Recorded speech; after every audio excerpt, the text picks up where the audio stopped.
Addiction. A failed attempt at getting from the appearance and into the essence.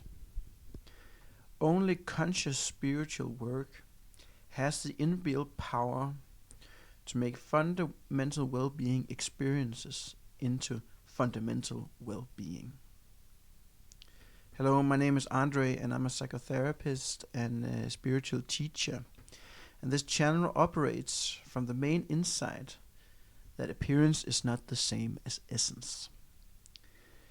When we make a demarcation line between everything that belongs to the appearance, meaning the physical body, our emotions, thoughts, and even the entire personality, and we go on to disidentify ourselves from all of this, it becomes possible to move one's core identification from the appearance and into the essence, from the objective into the subjective. Today we will be talking about addiction. And addiction is a very big topic, and it's important for me to tackle this important topic with respect for and an understanding of addiction is a very big problem in today's world. A lot of people are suffering with addiction and experiences reductions in their life satisfaction as a consequence thereof. At the same time, people close to the addiction, loved ones, are faced with a painful dilemma wherein they on the one hand really want to help the person who suffers from addiction out of their addiction, but on the other hand and at the same time experiences a lot of pain and a feeling of powerlessness by not really being able to do anything about it. And even in some contexts, the loved ones has to make the impossible choice of cutting off contact with the one suffering from addiction. A very heartbreaking and life-changing decision, and it's hard to put into words how much self-love and courage it takes for the loved ones to be able to make this decision and manifest it in real life. So with this understanding of the destructive power of addiction and the respect for the context of addicts and loved ones, I will still give my perspective on addiction. And this perspective comes from this channel's main insight that appearance is not the same as essence. So in other words, I will not try to come up with any solutions to the addiction and try to explain it in depth. It has already been done. But I want to give my perspective from this main insight that appearance is not the same as essence. So with that being said, let's try to get into it. 1. The background for our understanding of addiction. A lot has been written about addiction, especially in the last 10 to 20 years.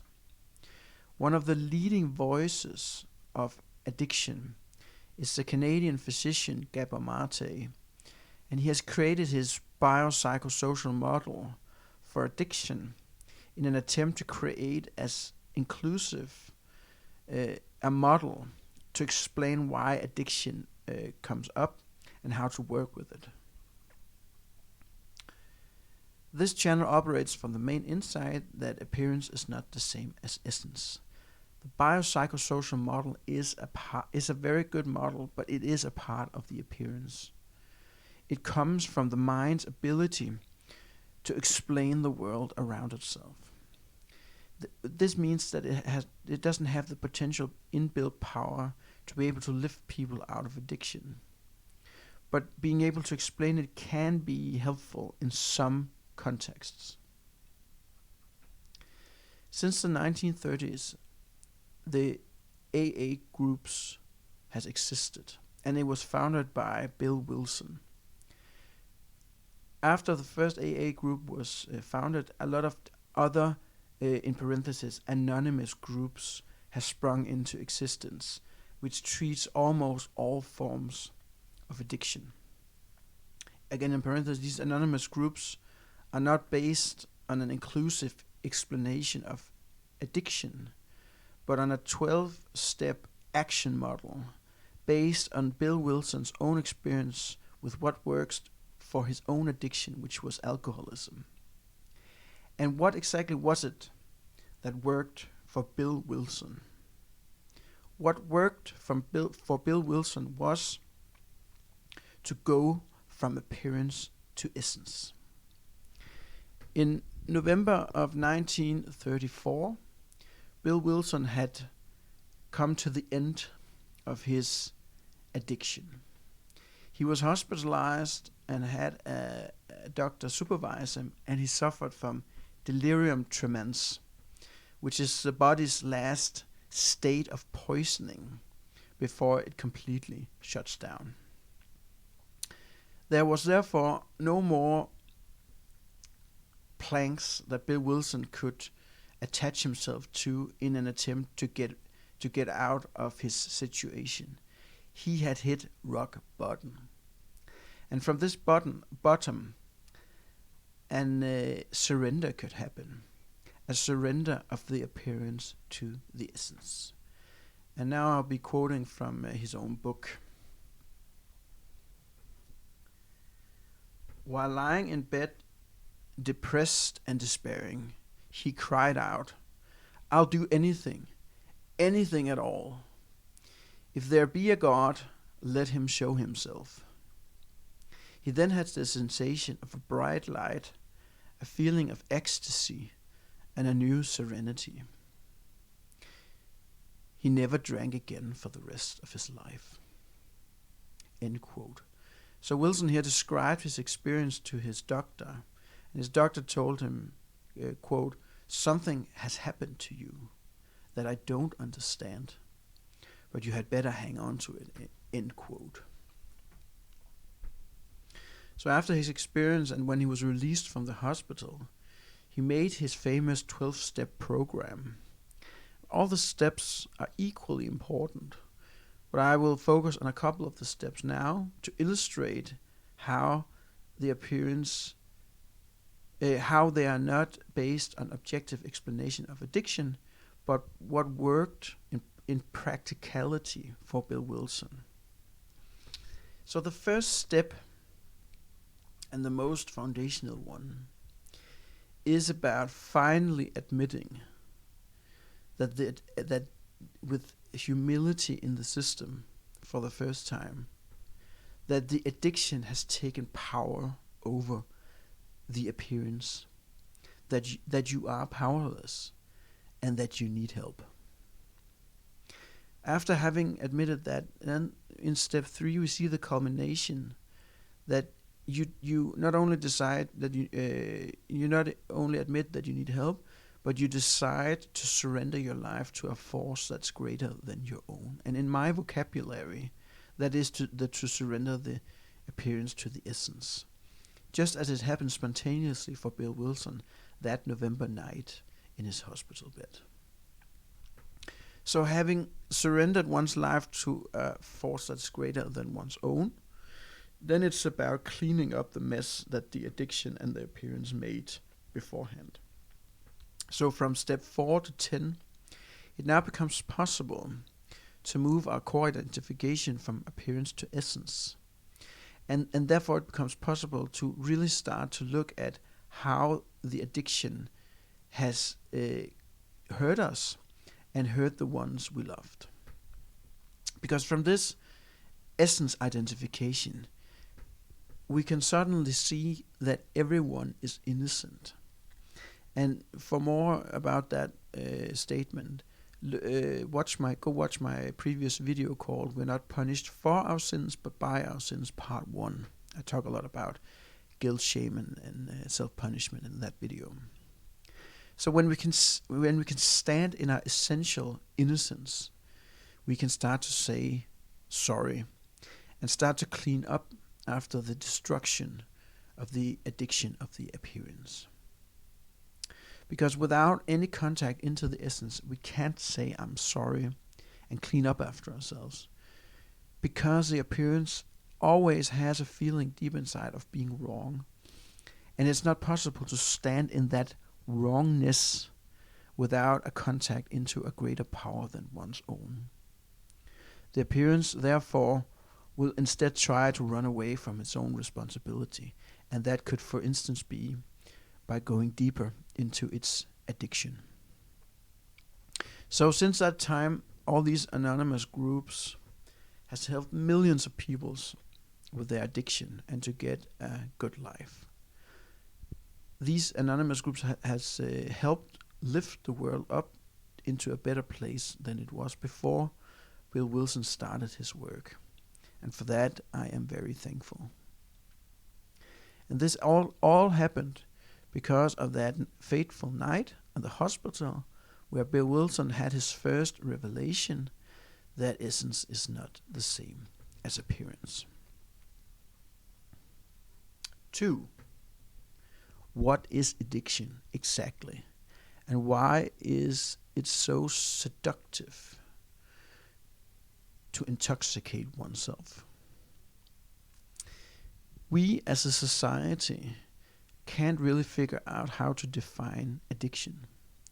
In its most basic definition, it's about being addicted to something outside of oneself. Therefore, we can become addicted to everything and everyone. From this basic definitions, all kinds of explanation follows. That, for instance, that addiction can have something to do with your brain or your body, your relationship, pain you experienced in your life, which class you've been born into. It can be something about desire and hedonism. It could be something about character flaws. It can be something about being a victim of circumstance. And it could be something about the biopsychosocial world you grew up in. All these explanations has differing kinds, differing degrees of truth value in them. And they are all part of the appearance. In other words, it's the appearance that tries to explain the appearance's own pathology. But the appearance cannot help itself. If the appearance could help itself, there would be no addiction left in this world. From a consciousness, appearance is not the same as essence perspective. Addiction arises as a result of the temporary blockage of lower energy fields in such a way that there's room left for stepping into fundamental well-being essence layers. If you take a drug, your user gets the temporary experience of shame, guilt, grief, fear, anger, and pride. All of the negativity of the lower energy system just kind of melts away. And when that melts away, room comes to just be yourself. And who does not want to have that experience? Who here does not want to feel good in themselves? There are no one that forces addictions on us, but there is still a degree of force. We can call it soft force, or we could call it seduction, about how addiction gets into one's own life. After this first essence experience with the whatever drug we have taken, we have it. Wow, that was a wonderful experience of freedom and well-being. And it really wasn't very fun to get back to all that negativity again on the other side. The drug seduces the user before the conscious layer kicks in back into the same experience again and again to experience essence. As opposed to force, there is a small degree of, but not complete, consent to the experience. But this consent is based on a longing to feel good in oneself, a longing after love.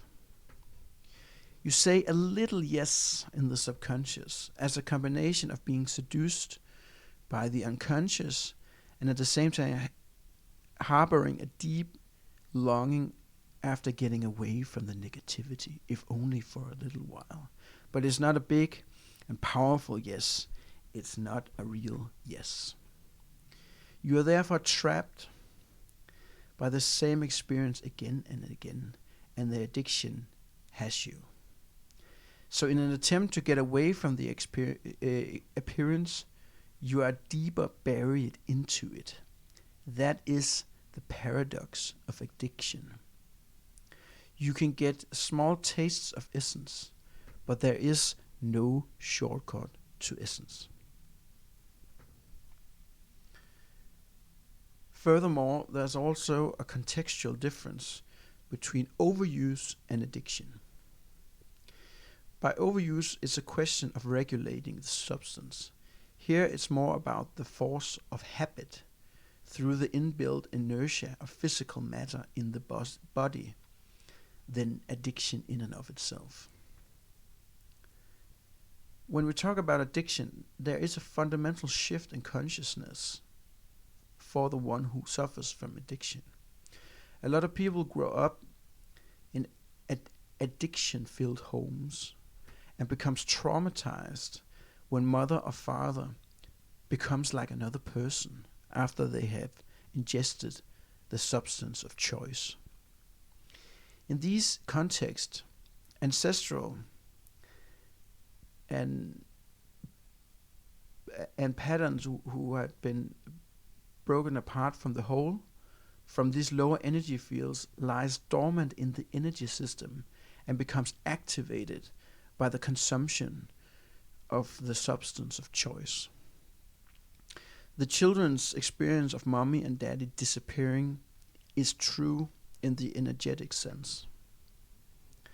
The mommy and father that they know from the sober state disappears into the intoxication and becomes superseded by a parasitic extra consciousness, which is either individual or ancestral. And I will talk a lot more about extra consciousness in a later video. So part of the spiritual work here is therefore to catch and say, be gone with you, low calibrating extra consciousness. Go back to that lower astral world where you come from. The free lunch of the extra consciousness is thereby completed. 3. Spiritual work and fundamental well-being. There is no shortcut to essence. Therefore, we have to start our spiritual work, our sadhana. We work on two different things simultaneously. Firstly, we work on our lowest energy fields in our system, what is normally called shadow work. We try to, in this metaphor, raise the floor of our consciousness spectrum up, so we don't all the time get pulled down into our lowest part of our energy field. And for more information about that, watch my video, This is how you deal with your partner's timeout in your relationship, for more about that. And at the same time, we also work on lifting up the ceiling of our consciousness spectrum. And we do that when we build out our personality, let go of it, and move our core identification from appearance to essence. Our external appearance, which was one big energy suppressor, has as its main goal to make us wrong. As the judging, punishing father archetype, our external appearance tells us that suffering somehow brings us closer to the divine. That when we have become a big enough success, then we have the right partner, when we have worked hard enough, and then when we have suffered enough, we become good enough and worthy of love. No, that's not true. We are good enough as we are. From the essence is not the appearance perspective, it becomes clear that suffering is not a part of our essence. Instead, what you can call fundamental well-being is a part of our essence. That from our being essence, love, compassion, wisdom, peace, and joy abundantly flows out of our being for free use for ourselves and for the world. We are in our essence completely satisfied with everything and everyone. The spiritual work here is to get the inbuilt negativity of the appearance to step more and more into the side so the well-being can come out freely. That is not easy work, but that's the work we all in more or less degrees have come to this world to do. Why not start now? It is our birthright as citizens of the universe to have fundamental well-being as a core part of our life. It is a birthright to feel good. 4. 2 different contexts and reactions for the same intoxicant. In this 4th and last chapter of today's video, I want to go even deeper into the essential subjectivity. We will here examine 2 contexts where what happens, the content, is exactly the same in each context. And the content is that I'm sitting on my sofa listening to music and drinking a bottle of red wine. So the content is exactly the same in each context, but the context is the boundary wherein all the content acts itself out, is different. In the first context, we are here with me in what I call the before healing state. And in the second context, we are with me here in the called after healing state. And more about before, during, and after healing in a later video. Context 1. Before healing. I'm sitting on my sofa. It's been a rough week. I don't feel balanced. I have been ruminated over episodes which happened at my work where I didn't feel seen and heard. I'm afraid what my boss wants to do next. I'm unable to get my thoughts to stop. My body is aching. I feel flat, and the world feels two-dimensional. I start to drink of the red wine. I don't taste the wine, but I kind of shoot it down my throat. I've been looking forward to this Friday where I can drink my wine and be at peace. I start to feel the effects of the wine. The fear starts to disappear a little bit. My thoughts become sharper and more pronounced. My boss can go F himself, I think. I can just get a new job. I drink more of the red wine, and the expansive come-up phase is being replaced by the more emotional flat peak. I feel bigger than my boss now. Oh, he can just bring it on with all his terribleness. Then we'll have to see what happens. He doesn't got anything on me. I'm on the good side here. I will fight him to the end to this. Now I have drunk all the red wine, and the peak is nearing its end, and I'm back, coming back into myself. The fear makes its re-entrance into my system again. I think, I don't want this to end. I just felt so good for a second. I don't want to go to work on Monday and have to wake up and face another day. I know what I'll do. I'll drink some more. Give me a new bottle. Context 2. After healing. I'm sitting on my sofa. It's been a challenging week. I'm sitting and breathing the life through my body. I'm cleansing all the experiences out of my system. I'm rebalancing my energy centers. and I'm checking that all parts are still in harmony with itself and the organism as a whole. I quiet my mind, and I feel stillness and silence entering the room. My inner space is now clear. My body calms down. Now it feels nice to be in. Heart energy is streaming out from my chest. Life energy is flowing from the feet and into the crown. Life energy goes out of the body in both ends and connects itself with the auric energy as three concentric circles from the breast region, the physical body, and the aura. My beingness feels sweet and love-filled. I am here, I am now, I am. I take the glass off and I smell the wine. It smells really good. I can smell all the notes of the wine and taste it on my tongue. I swallow it down. What a nice experience of the senses. The wine magnifies the heart energy, and I feel the intensity of the heart energy magnifying, and it starts to become stronger and includes more than before.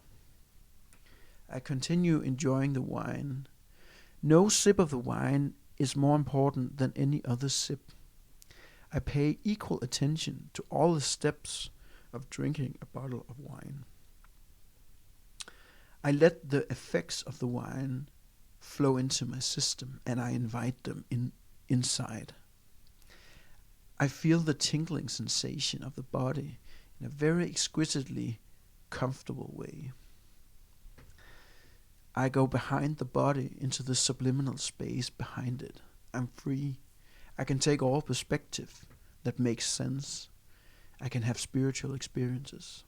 I come back again into the body and feel the wine's effect disappearing slowly. I let them disappear out of my system and say thank you for this wonderful experience. I'm now back inside myself again. I go to bed and sleep a rejuvenating sleep. All is well. Addiction. A failed attempt at getting from appearance to essence. Only conscious spiritual work has the power to make fundamental welfare experiences permanent. It's our life, it's our birthright as citizens of the universe to have a stream of fundamental well-being at all times in our lives. It's a birthright to feel good. Why not start now? And next week we'll continue and expand on today's theme by looking at the psychedelic renaissance, about if psychedelic remedies are the solutions to get from the appearance and into the essence. Thank you for today.